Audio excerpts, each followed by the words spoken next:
Voici comment fusionner des cellules dans Excel 2010.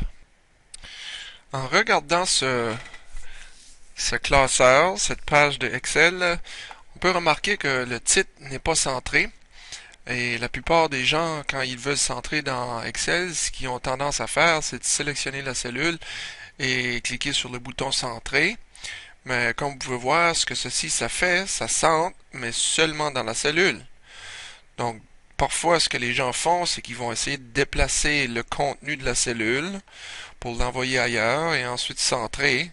Mais encore là, si on regarde comme il faut, vous allez vous apercevoir que c'est pas vraiment bien centré dans mon tableau ici. Donc, je vais annuler ces deux changements et je vais vous montrer la bonne façon de fusionner et centrer avec Excel.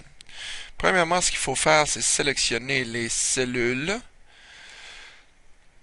qu'on veut fusionner et centrer. Donc, dans mon cas ici, je sélectionne les 4 cellules A1, B1, C1 et D1 parce que c'est les cellules que je veux centrer. Ensuite, je dois repérer dans le groupe alignement de l'onglet Accueil le bouton Fusionner et centrer qui ressemble à ceci. Et après avoir cliqué sur ce bouton, naturellement, Excel fusionne et centre pour nous de façon appropriée. Comme vous pouvez voir maintenant, le centrage est beaucoup mieux que tout à l'heure.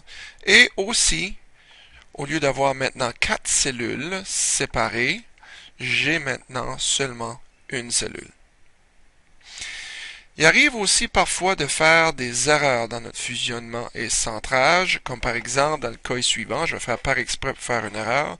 Donc au lieu de sélectionner 4 cellules, j'en ai seulement sélectionné 3 pour ensuite faire un fusionnement. Et c'est évident en regardant ceci que mon sous-titre balance de vérification n'est pas bien centré avec mon titre service de déménagement express. Donc pour annuler ce changement, tout ce que j'ai à faire, c'est de désactiver le fusionner et centrer. Et ceci retournera ma cellule à sa position initiale pour ensuite resélectionner les cellules dont je voulais et fusionner et centrer les cellules appropriées.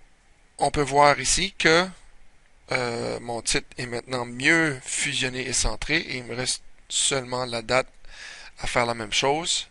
Et cette fois-ci, je vais bien sélectionner les cellules pour ensuite fusionner et centrer.